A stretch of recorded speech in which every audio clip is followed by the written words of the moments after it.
सभी प्यारे दोस्तों को नमस्कार। साथियों, कैसे हैं आप सभी लोग? उम्मीद करते हैं बढ़िया होंगे और अपनी तैयारी में लगे हैं। दोस्तों आज हम एसएससी जीडी 8 सितंबर 2024 को जो वीकली मॉक टेस्ट आता है उसका सोल्यूशन कर रहे हैं। तो ठीक, RW1 में जो वीकली मॉक टेस्ट आता है उसका सोल्यूशन हम पिछले तरीके से करते भी आ रहे हैं। तो ठीक, तो आज 8 सितंबर हो चुके हैं दोस्तों। ठीक, तो आज हम इसमें मैथ के 20 क्वेश्चन आपको बताएंगे दोस्तों, वो भी बेस्ट कॉन्सेप्ट के साथ। दोस्तों आप देखेंगे कि मैथ में इसमें वेटेज कितना बढ़िया रहता है। तो आप फॉर्म भी अप्लाई होने लगे दोस्तों। उम्मीद करते हैं आपने फॉर्म डाल भी दिया होगा, और नहीं डाला तो जल्दी डाल लें। लास्ट डेट का इंतजार बिल्कुल भी ना करें। तो ठीक, तो चैनल पर पहली बार है तो चैनल को सब्सक्राइब अवश्य करें, दोस्तों के साथ ज़्यादा से ज़्यादा शेयर करें, क्योंकि अंकित सर के ऐप से रिलेटेड जितना भी मॉक टेस्ट का सोल्यूशन हुआ दोस्तों, हमने इसी चैनल पर बहुत ही बढ़िया तरीके से देने का प्रयास किया है दोस्तों। ठीक, तो माँ सरस्वती का नाम लेकर के हम पहले प्रश्न की तरफ आपको लेकर के चलते हैं कि पहला प्रश्न किस तरह से पूछा गया है।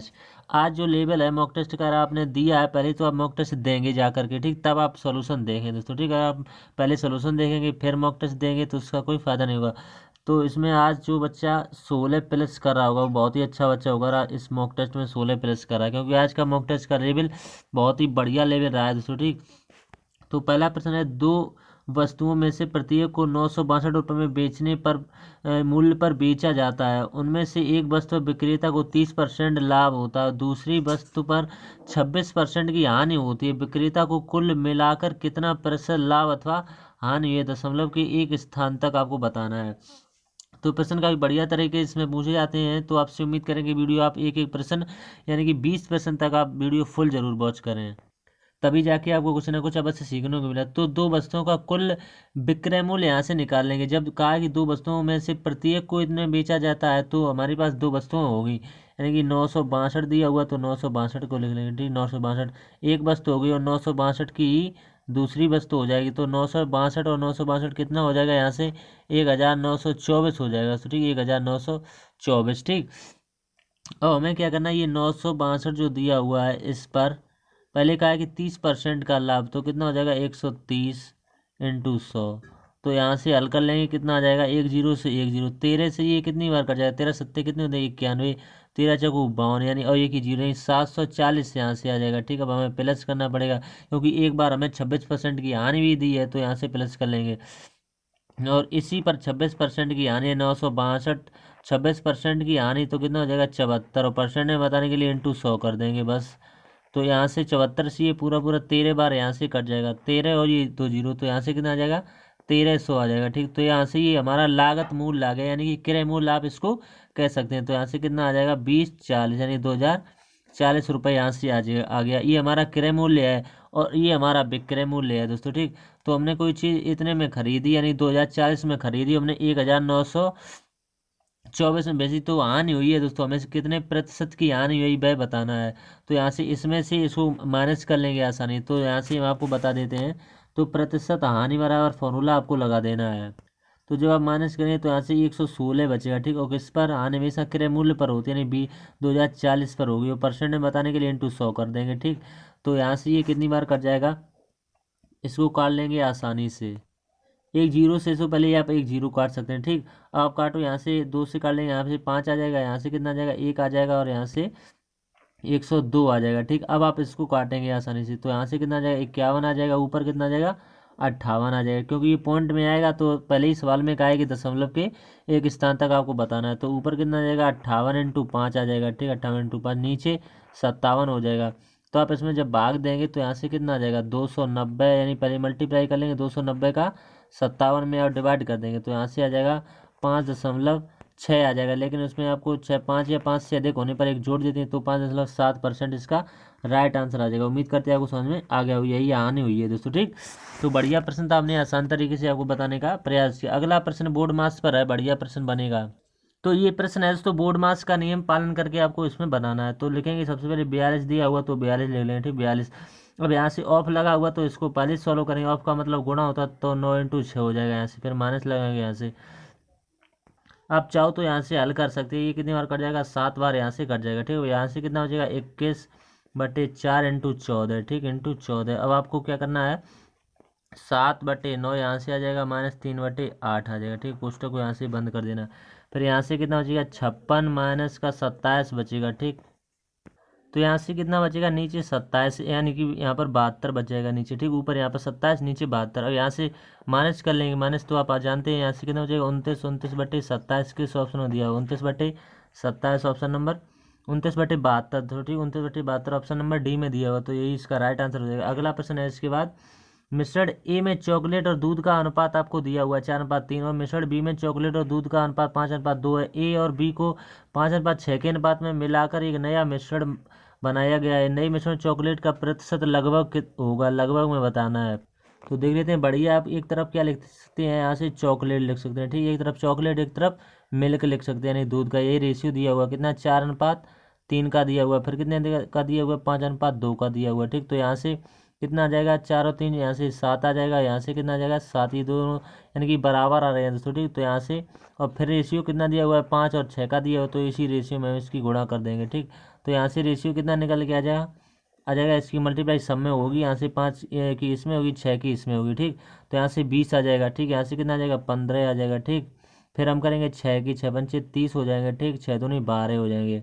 अब इन दोनों को प्लस कर लेना है, ठीक। 20 और 30 को प्लस करेंगे, यहाँ से कितना आ जाएगा, 50 आ जाएगा, ठीक। यहाँ से कितना आ जाएगा, 15 और 12 को जोड़ेंगे, तो यहाँ से आ जाएगा 5 2 7 और 1 2, यानी कि 50/27 आ जाएगा। तो यही पूछा हुआ, जो 50 जो है ये कितना दिया हुआ है, और यहाँ से इनको जोड़ लेंगे, ये 77 हो जाएगा, ठीक। ये इसका कितना प्रतिशत है, तो परसेंट में बताने के लिए इंटू 100 कर देंगे। तो इसी को सॉल्व करना है, बस आपका आंसर 65% एक्यूरेसी में आ जाएगा। ठीक, उम्मीद करते हैं समझ में आगे होगा। अगला प्रश्न जो है, इसमें आपको तृतीय अनुपात बताना है। ठीक, तो तृतीय अनुपात का फॉर्मूला आपको पता होना चाहिए। यदि 3 और 9 का तृतीय अनुपात जो है वो कितना दिया हुआ है, P दिया हुआ है, और 6P और 4 का चतुर्थानुपात ज्ञात करना है इसमें। तो आपको क्या करना है, B², इसका फॉर्मूला होता है B²/A। तो B² की वैल्यू कितनी है, 9, तो 9 × 9 हो जाएगा, और A की वैल्यू कितनी है, 3, 3 से ये कितनी बार कट जाएगा, 3 बार कट जाएगा, तो यहाँ से कितना आ जाएगा, 27 आ जाएगा। 27 जो कि किसकी वैल्यू आ गई, P की वैल्यू आ गई। अब सवाल में दिया हुआ है कि 6P जो है वो 4 जो है इसके यानी कि समानुपात के बराबर होगा, तो इसकी मल्टीप्लाई इसमें, इसकी मल्टीप्लाई इसमें, तो 6x बराबर यहाँ से कितना आ जाएगा, 6x बराबर 4 आ जाएगा। 4 × P, तो P की वैल्यू रखनी पड़ेगी 27, क्योंकि P की वैल्यू हमने यहाँ से निकाल ली थी 27, यहाँ पर हम रख लेंगे आसानी। तो आ जाएगा 6 × x बराबर 27 और इंटू का 4 आ जाएगा। ठीक, तो यहाँ से x बराबर कितना निकल के आ जाएगा, 27 × 4 और बटे कितना आ जाएगा, 6। तो इसको काट लेंगे आसानी से, यहाँ से 2 आ जाएगा, यहाँ से 3 से ये कितनी बार कट जाएगा, 9 बार कट जाएगा। तो x की वैल्यू यहाँ से कितनी आ जाएगी, 9 दूनी 18, तो 18 इसका राइट आंसर आ जाएगा। किस ऑप्शन में दिया हुआ 18 देख लेते हैं, 18 ऑप्शन नंबर डी में दिया हुआ, तो यही इसका राइट आंसर हो जाएगा। ठीक, अब प्रश्न नंबर अगला है। इसके बाद ये संख्या दी है, 7 अंकों की संख्या है जो 56 से विभाज्य है, तो y के सबसे बड़े मान के लिए x² + y का मान क्या है, जहाँ x और y प्राकृतिक संख्याएं हैं। तो प्राकृतिक संख्याएं हैं, इसमें x और y दिया हुआ है। तो सबसे पहले ये संख्या लिख लेंगे, कितना दिया हुआ है, x दिया हुआ है, 8 दिया हुआ है, 9 दिया हुआ है, ठीक, 4 दिया हुआ है, 2 दिया हुआ है, 22 दिया हुआ है, और कितना 4 दिया हुआ है। ठीक, ये कह रहे हैं कि 56 से डिवाइड है, तो 56 से संख्या डिवाइड होगी, वो किससे किससे कटेगी, 7 × 8 से कटेगी, 8 7 56। तो 8 का डिविजिबिलिटी रूल लगाएंगे सबसे पहले, अंतिम के 3 अक्षर देखेंगे। तो 2 दिया हुआ है, 22 दिया हुआ है, 4 दिया, तो 22 का सबसे बड़ा मान का है, तो यहाँ से हम 8 को डिवाइड करके देखेंगे। ठीक, तो 22 का मान यहाँ से 6 रख के देखते हैं, तो 2, तो 22 की जगह 6 आ जाएगा, तो यहाँ से कितनी बार ये कट जाएगा, 8 3 24 यानी 26 आ जाएगा, तो 8 3 कितने आ जाएंगे, यहाँ से 24, तो यहाँ से कितना बचेगा, 2 बचेगा, फिर आ जाएगा यहाँ पर 4, तो 8 3 24 यानी 33 बार ये पूरा पूरा कट जाएगा। तो हमें पता चल जाएगा कि 22 की वैल्यू हमें 6 निकल के आ जाएगी। ठीक, 22 की वैल्यू 6। अब 7 से डिवाइड करने के लिए हमें x की वैल्यू पता होनी चाहिए, क्योंकि बिना x की वैल्यू पता करे 7 का नहीं हो पाएगा। तो x की वैल्यू यहाँ से 7 आ जाएगी। तो यही पूछा, x² + y, यानी x² कर देंगे 7 का स्क्वायर 49, और प्लस y हमने कितना निकाल लिया है, 6, तो 49 में 6 को जोड़ देंगे, तो 49 में 6 को जोड़ेंगे तो 55 इसका राइट आंसर आ जाएगा। ठीक, 55। तो आपने जब मॉक टेस्ट लगाया तो उसमें 55 किसी न किसी ऑप्शन में दिया हुआ। तो दो संख्याओं का अंतर 10 है, यदि मासा यानी कि लासा के पहले दिया हुआ है 120 और मासा कितना दिया हुआ है 10, तो संख्याओं का योगफल ज्ञात करें।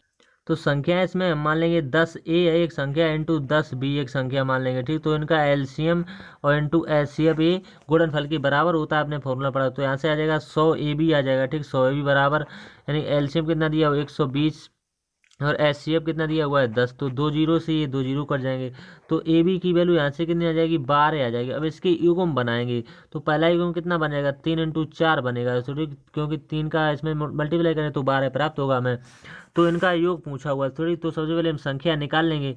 तो 3 की मल्टीप्लाई इसमें करेंगे 10 में, तो संख्या ये कितनी आ जाएगी 30 आ जाएगी, 10 या 30। तो 4 की मल्टीप्लाई 10 में करें तो 1 आ जाएगी 40। तो इन्हीं का योगफल पूछा हुआ है।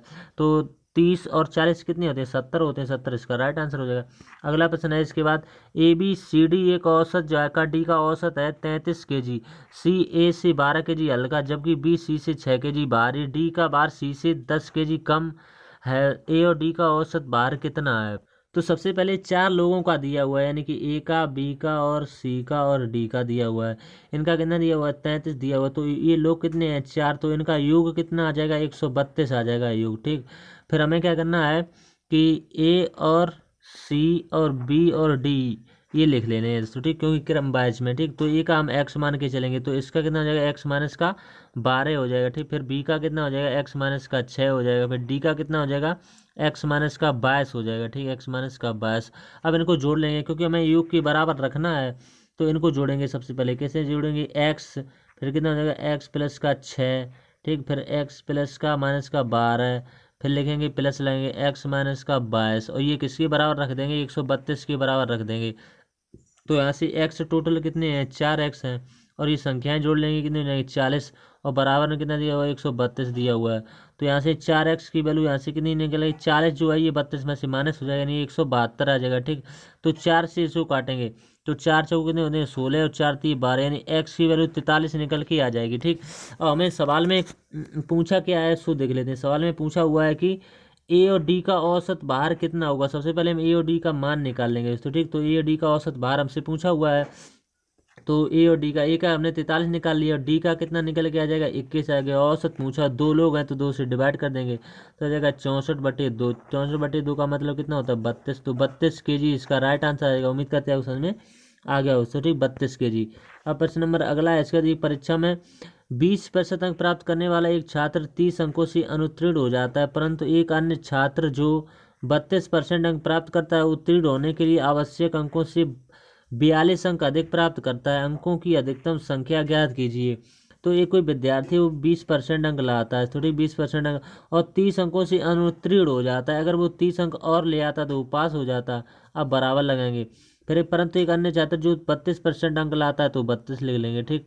और कह रहे हैं कि आवश्यक अंकों से 42 अधिक ज़्यादा लाता है, तो यहाँ से माइनस कर लेंगे, ये ज़्यादा लाता है तभी पास हो जाता है। तो यहाँ से ये पद परसेंट वाले हैं, इनको एक तरफ रखेंगे, ये पद संख्या वाले हैं तो इनको एक तरफ रखेंगे। तो यहाँ से इसको माइनस करेंगे तो कितना आ जाएगा 12% की वैल्यू ये बराबर आ जाएगी, ठीक। 12% की वैल्यू इसमें से ये जोड़ लेंगे तो ये कितना आ जाएगा 72 आ जाएगा। तो 1% की वैल्यू यहाँ से कितनी आ जाएगी 12 × 72। तो हमें 100% की वैल्यू बतानी है, 2 जीरो ही तो बढ़ जाएंगे बस 600 इसका राइट आंसर आ जाएगा। उम्मीद करते हैं उसमें आगे। अगला प्रश्न है, किसी अंकित मूल्य पर 35% की छूट वाले विक्रय मूल्य तथा 20% और 15% की दो क्रमिक छूट वाले विक्रय मूल्य में दिया हुआ अंतर दिया 504 का अंतर है, परंतु है जो वस्तु का अंकित मूल्य रुपए में ज्ञात करना है आपको। तो यहाँ से सबसे पहले हम रामबाण फॉर्मूले से ये सक्सेसिव निकालेंगे। तो 20 दिया हुआ है प्लस का 15 दिया हुआ है, ठीक। अब यहाँ से कितना माइनस करेंगे 15 × 20 करेंगे, ठीक। 15 × 20 और बटे 100 कर देंगे, ठीक। तो 20 और 15 यहाँ से जोड़ेंगे कितना हो जाएगा 35।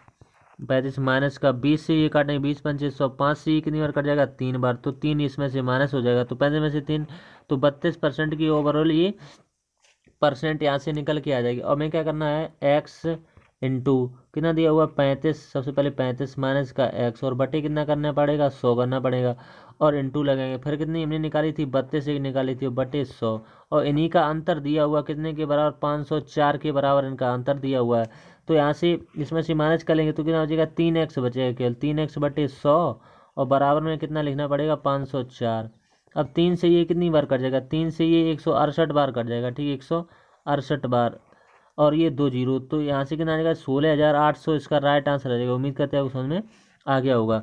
अब प्रश्न नंबर अगला है इसके बाद, ये केल्विन और किम मिलकर किसी कार्य को 25 दिन में समाप्त कर सकते हैं। दोनों ने 15 दिन तक कार्य किया और फिर किम ने कार्य छोड़ दिया। उसके बाद केल्विन ने शेष कार्य जो है 12 दिन में समाप्त कर दिया। केल्विन अकेले उस कार्य को कितने दिन में समाप्त कर सकता है। टाइम एंड वर्क से बढ़िया प्रश्न दिया हुआ है यहाँ से, ठीक। तो एक दिन का इनका कार्य निकाल लेते हैं सबसे पहले। एक दिन का ये कितना करेंगे, 15/25 करेंगे एक दिन में दोनों, ठीक।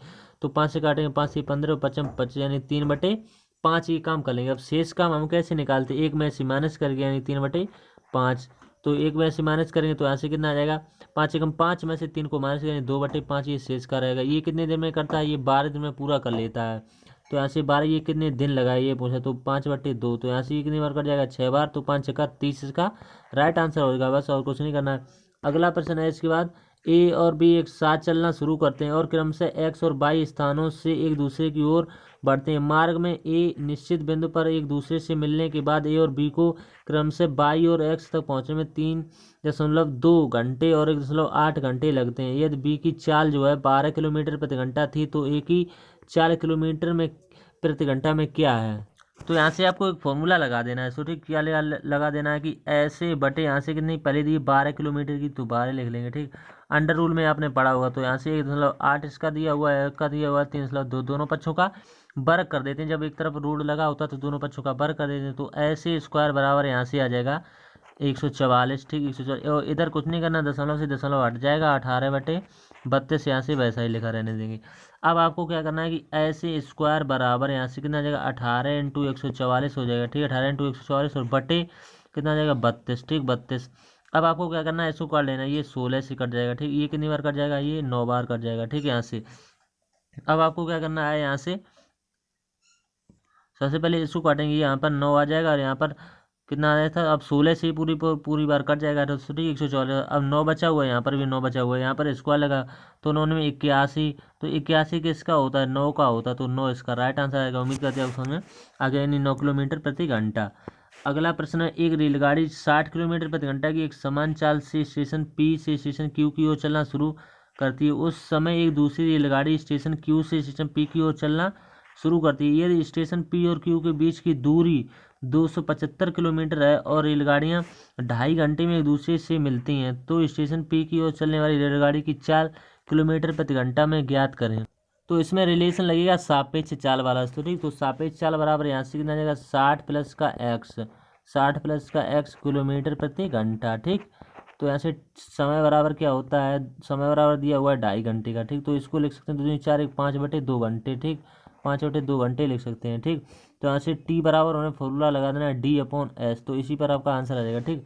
तो यहाँ से कितना आ जाएगा, 5/2 लिखेंगे, ठीक, बराबर दूरी कितनी दी थी, 275 की दी थी, ठीक। यहाँ से 60 प्लस एक्स लिखेंगे, ठीक, 60 प्लस का एक्स। तो यहाँ से मल्टीप्लाई करके ये आंसर निकालेंगे, तो 5 और 60 प्लस का एक्स और बराबर में 2 × कैची का मल्टीप्लाई हो जाता है 275, ठीक। अब आप 5 से इसको काटेंगे, 5 से काटेंगे 5 25 और 5 25, अब कितना बचेगा, 60 प्लस का एक्स बराबर इसका मल्टीप्लाई हो जाएगा 110 आ जाएगा। तो एक्स बराबर 110 में से 60 को माइनस करें तो 50 किलोमीटर प्रति घंटा इसका राइट आंसर आएगा। उम्मीद करते हैं उसमें आ गया होगा, सो ठीक। अब प्रश्न नंबर अगला है इसके बाद, अरुण ने एक पुराना कंप्यूटर खरीदा और उसकी मरम्मत पर 110 खर्च किए। फिर उसने जो है भोला को 20% के लाभ पर बेच दिया। भोला ने इसे 10% की हानि पर चंदन को बेच दिया। चंदन ने अतः इसे 10% के लाभ पर 1188 में बेच दिया। अरुण ने कंप्यूटर कितने में खरीदा था। तो सबसे पहले हम यहाँ से चंदन का सीपी निकाल लेंगे, तो ठीक। तो चंदन का सीपी यहाँ से कितना पड़ेगा, ये यानी 1188 दिया हुआ, तो 1188 पर हमें 110 निकाल लेना, 110%। पहले 10% की यानी कि पहले 10% का लाभ यहाँ से का है, तो 10% का लाभ और परसेंट बताने के लिए इंटू 100 कर देंगे। तो 10 से 10 11 से ये कट जाएगा पूरा 108 बार, ठीक, 108 बार। तो यहाँ से कितना निकल के आ जाएगा, 1080 निकल के आ जाएगा, 1080। अब आपको भोला का निकाल लेना, बस एक स्टेप बाय स्टेप। तो 1080 का 90% निकाल देंगे और बटे 100 यानी इंटू 100 कर देंगे, ठीक। तो 10 से 9 से ये कितनी बार कट जाएगा, ये 12 निम्न 108, तो 1200 इसका आ जाएगा। तो 1200 और हमें अरुण का निकाल लेना है इसी तरह से। तो अरुण का निकालने है कितना, 1200 पर और 120 यानी 20% का लाभ पर, तो 120 हो जाए, परसेंट में बताने के लिए इंटू 100 कर देंगे। 10 से 10 12 से 12 यहाँ से इसका कितना आ जाएगा, 1000 आ जाएगा, ठीक। इसका 1000 आ जाएगा और हमें आगे निकाल लेना है कि 1000 में से 110 को माइनस कर देना। क्यों 110 को माइनस कर लेना, सवाल में पहले ही कहा है कि 110 जो है उसने खर्च की है उसकी मरम्मत पर, इसलिए हम इसमें से 110 को माइनस करेंगे तो यहाँ से कितना आ जाएगा 890 आ जाएगा। यही इसका राइट आंसर रहेगा। उम्मीद करते हैं समझ में।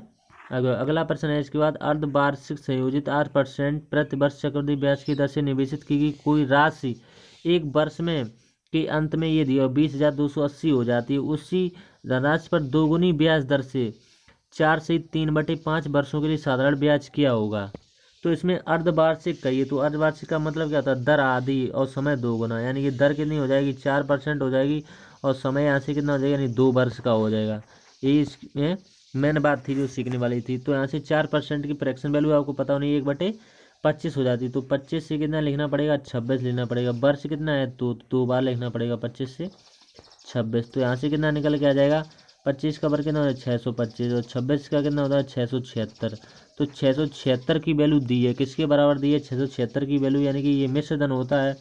हमने यहाँ पर आपको बताया ये मूलधन होता है, यानी कि प्रिंसिपल और ये मूलधन होता है, यानी कि मिश्र धन होता है ये मिश्र धन। और इनके बीच का अंतर यही किसके बराबर, यानी चक्रवृद्धि ब्याज के बराबर होता है, यानी कंपाउंड इंटरेस्ट के बराबर होता है।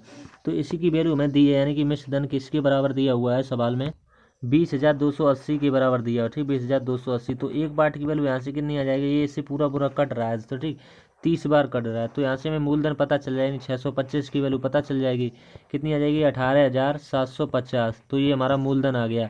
अब मूलधन आता है तो हम आसानी से ब्याज निकाल लेते हैं, साधारण ब्याज। तो साधारण ब्याज बराबर होता है मूलधन, यानी मूलधन हमने निकाल लिया था 8,000 यानी 18,750 इंटू दर कितनी है, ये पहले 8% की थी तो इससे दोगुनी हो जाएगी, यानी 16% की।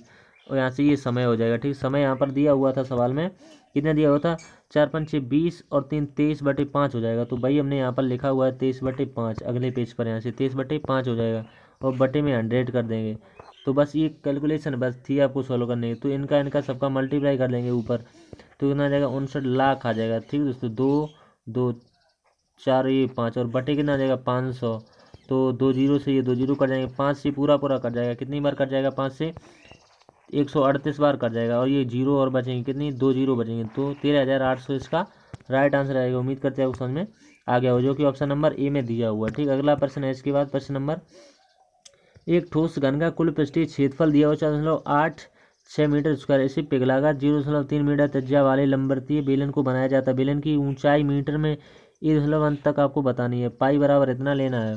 तो घन का कुल पृष्ठीय क्षेत्रफल आपको पता होना है कितना होता है, 6a² के बराबर होता है। तो यहाँ से दिया हुआ 8 यानी 4.8 दिया हुआ है और 6 दिया हुआ है मीटर स्क्वायर। तो इसकी वैल्यू इसी के बराबर रख देनी है। ठीक, 6 से ये कितनी बार कट जाएगा, यहाँ से 0.81 आ जाएगा। ये कितने का होता है 9 का होता है, तो 0.9 आ जाएगा। तो r बराबर यहाँ से कितना दिया हुआ 0.3 दिया हुआ है। और मैं घन का आयतन बेलन के आयतन के बराबर यहाँ से कर देना बस आंसर है। तो 0.729 और इंटू 22/7। तो मेंसुरेशन में केवल फॉर्मूले पर आंसर आ जाता है। तो ठीक, हमने आपको ये फॉर्मूला बिल्कुल बता दी, इस कैलकुलेशन को आपको सॉल्व करना बस, आपका आंसर आ जाएगा option number B right answer हो जाएगा। अगला प्रश्न है इसका प्रश्न नंबर, एक नाविक धारा के विपरीत 2 घंटे में 6 किलोमीटर जाता है और धारा की दिशा में 7.5 मिनट में 1.5 किलोमीटर जाता है। स्थिर जल में 30 किलोमीटर जाने में उसे कितना समय यानी घंटों में लगेगा। तो घंटे में इसका समय पूछा हुआ है। तो बढ़िया सवाल है, देख लेते हैं। एक तरफ तो होता है धारा की दिशा में, एक तरफ होता है धारा की विपरीत दिशा में। तो धारा की दिशा में x प्लस का y हो जाएगा, धारा की विपरीत दिशा में x माइनस का y हो जाएगा। तो यहाँ से कितना निकल के आ जाएगा 12 आ जाएगा, यहाँ से 3 निकल के आ जाएगा। तो ओवरऑल निकालेंगे 2x की वैल्यू किसके बराबर हो जाएगी 15 के बराबर होगी। तो x बराबर कितना आ जाएगा 7.5 आ जाएगा। ठीक, 7.5। अब मैं पूछूंगा 30 किलोमीटर जाने में कितना समय लगेगा, तो इससे डिवाइड कर देंगे बस 0 टाइम 10। तो 25 से पूरी पर 4 बार कर जाएगा, तो 4 इसका यानी 75 से 4 बार कर जाएगा। तो 75 से ये 4 बार कर जाएगा, तो 4 इसका राइट आंसर आ जाएगा। उम्मीद करते हैं समझ में आ गया। अगला प्रश्न है, पाइप ए एक खाली टंकी को 30 घंटे में भर सकता है और पाइप बी से 10 घंटे में भर सकता है। पाइप ए और बी द्वारा एक साथ टैंक को भरने में जितना समय लगता है, टैंक में एक रिसाव के कारण दोनों पाइपों को द्वारा पूरी तरह से भरने में उससे 1.5 घंटे अधिक लगते हैं। यदि टैंक पूरी तरह से भरा हुआ है तो केवल रिसाव में टैंक को पूरी तरह खाली करने में कितना समय लगेगा। तो बढ़िया प्रश्न है, इसको देख लेते हैं। तो ए और बी दो दिए हुए, सो ए और बी, ये कितने घंटे लेता है 30, ये 10 लेता है। इतना तो आसान तरीके से हर बच्चा यहाँ तक कर लेता है। तो ठीक, तो यहाँ से एक बार, यहाँ से 3 बार, अब बात है ए और बी भरने में लगा समय, यानी दोनों को भरने में कितना समय लगेगा, यानी कि उसकी क्षमता कितनी है 30, दोनों भरेंगे 4 की क्षमता से, तो कितना भर लेंगे यहाँ से, यानी कितने घंटे यहाँ से लगेंगे 7.5 घंटे यहाँ से लगेंगे, ठीक, यानी कि 7.5 घंटे लगाएंगे।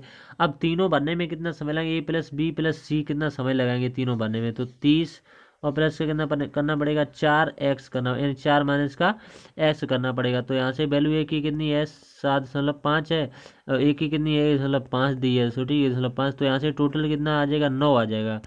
तो टोटल जब 9 आ जाएगा तो यहाँ से 30 और बटे 4 माइनस का x और बराबर में 9, तो इसका कैंची का मल्टीप्लाई करना पड़ेगा आपको। तो यहाँ से कितना आ जाएगा 9 चौक 36 हो जाएगा माइनस का 9x और बराबर में कितना लेना पड़ेगा 30। तो यहाँ से 9x की वैल्यू किसके बराबर आ जाएगी 6, तो ये कट जाएगा 3 से, 3 दूनी 6, 3 त्रिके 9, तो x बराबर कितना आ जाएगा यहाँ से 2/3, तो x बराबर 2/3 आ गया।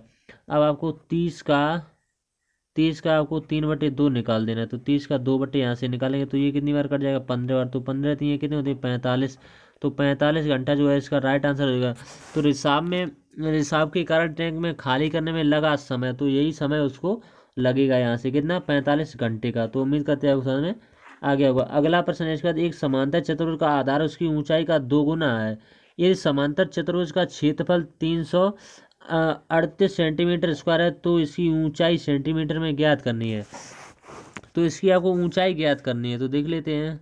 तो समांतर चतुर्भुज का जो क्षेत्रफल होता है, क्षेत्रफल दिया हुआ है तो कितना 338 दिया हुआ है, तो क्षेत्रफल कितना होता है आधार इंटू ऊंचाई, तो आधार यहाँ से कितना मान लेंगे हम x, और ऊंचाई इसकी दोगुनी कहिए तो 2x मान लेंगे, तो 2 से ये कितनी बार कट जाएगा 169 बार कट जाएगा, तो x और x स्क्वायर हो जाएगा, ठीक, मल्टीप्लाई होता है, तो ये कितने का होता है 13 का होता है, तो 13 इसका राइट आंसर है। बस फॉर्मूले पर बेस्ड मेंसुरेशन होती है।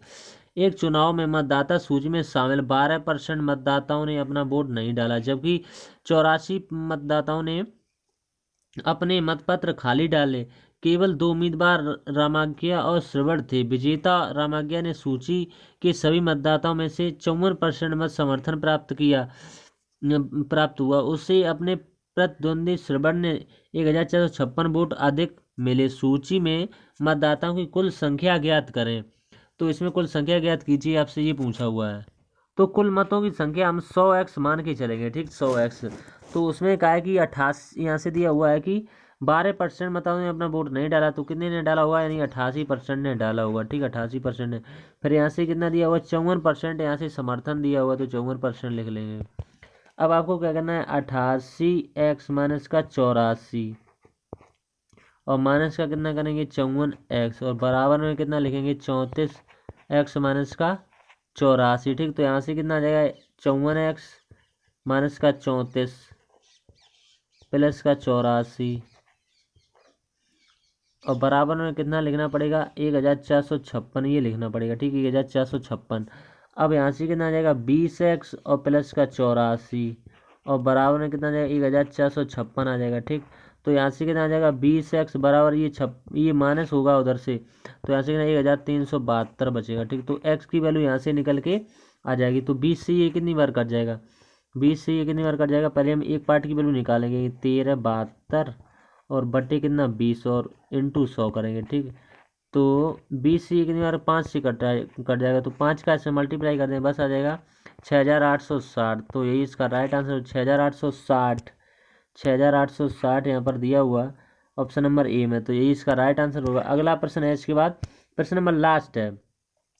बाबूलाल किसी पार्क के बाहर जूस की दुकान चलाता है और सुबह में किलो का जूस प्लस पानी बेचता है। शुरू में उसके पास 19 लीटर जूस था। उसने किलो और पानी का अनुपात दिया हुआ 2:9 था। वह 2.5 लीटर जूस बेचता है। बाद में इसे पतला करने के लिए वह कुछ मात्रा में पानी मिलाता है और किलो और पानी का अनुपात कितना हो जाता है 1:5। तो कितना पानी मिलाया गया था, इसमें पानी की मात्रा आपसे पूछी हुई है। तो सबसे पहले हम इसमें प्रारंभ में निकालेंगे, तो ठीक। तो प्रारंभिक मात्रा यहाँ से कैसे निकालेंगे, प्रारंभ में जूस में किलो, तो कैसे निकालेंगे 19 इंटू 2/11 करेंगे, ठीक। एक पार्ट इसका लेंगे और दोनों को जोड़ लेंगे, ये 11 हो जाएगा, ठीक। तो यहाँ से ये जूस में पानी यहाँ से पहले निकालेंगे कितना 19 इंटू 2/11, ठीक। फिर 2.5 लीटर जूस निकालने के बाद जूस यहाँ से कितना आ जाएगा 19 और माइनस का ढाई को क्या लिख सकते, 5/2 लिख सकते। तो यहाँ से कितना आएगा 33 बटे कितना आ जाएगा 2 आ जाएगा, ठीक, 33/2 लीटर। अब हमें पानी की मात्रा x मान लेनी है, क्योंकि हमें पानी की मात्रा बतानी है। तो लिख लेना है 33/2 इंटू 9/11 और प्लस का x, ठीक। और बटे कितना करना पड़ेगा 33/2 इंटू 2 यहाँ से कितना आ जाएगा 11 और बराबर में कितना लिखना पड़ेगा 5। तो यहाँ से कितना आ जाएगा 27 प्लस का 2/11, ठीक। और बटे में कितना लिखना पड़ेगा 6, तो यहाँ से 5 आ जाएगा, ठीक। अब आपको क्या करना है कि 2x बराबर 30 माइनस का 27। तो 2x बराबर किसके बराबर हो जाएगा, यहाँ से माइनस करेंगे कितने के बराबर हो जाएगा, 2x बराबर हो जाएगा 3 के बराबर हो जाएगा, तो ठीक। तो 2x बराबर 3 आ जाएगा। तो x की वैल्यू यहाँ से कितनी आ जाएगी 3/2। तो 3/2 को अब क्या लिखते हैं सही बटे में, 1 सही 1/2 लीटर। तो 2 एकन 2 1 3/2। तो यही किस ऑप्शन में दिया हुआ है, देख लेते हैं यहाँ से, ऑप्शन नंबर ए में दिया हुआ है। तो यही इसका राइट आंसर हो। तो उम्मीद करते हैं आपको 20 के 20 क्वेश्चन दोस्तों बता दिए हैं, केवल 30 मिनट का समय लगा हुआ है, सॉरी, यानी कि ये 20 क्वेश्चन है, 10 मिनट एक्स्ट्रा लगे आपको बताने में। तो उम्मीद करते हैं आपको वीडियो अच्छा लगा है, तो दोस्तों के साथ शेयर अवश्य करें। चैनल पर पहली बार है तो चैनल को सब्सक्राइब अवश्य करें, तो ठीक, क्योंकि अंकित सर की ऐप से रिलेटेड हम ऐसी तरह का सॉल्यूशन अपने चैनल पर देते रहते हैं, तो ठीक। तब तक के लिए धन्यवाद।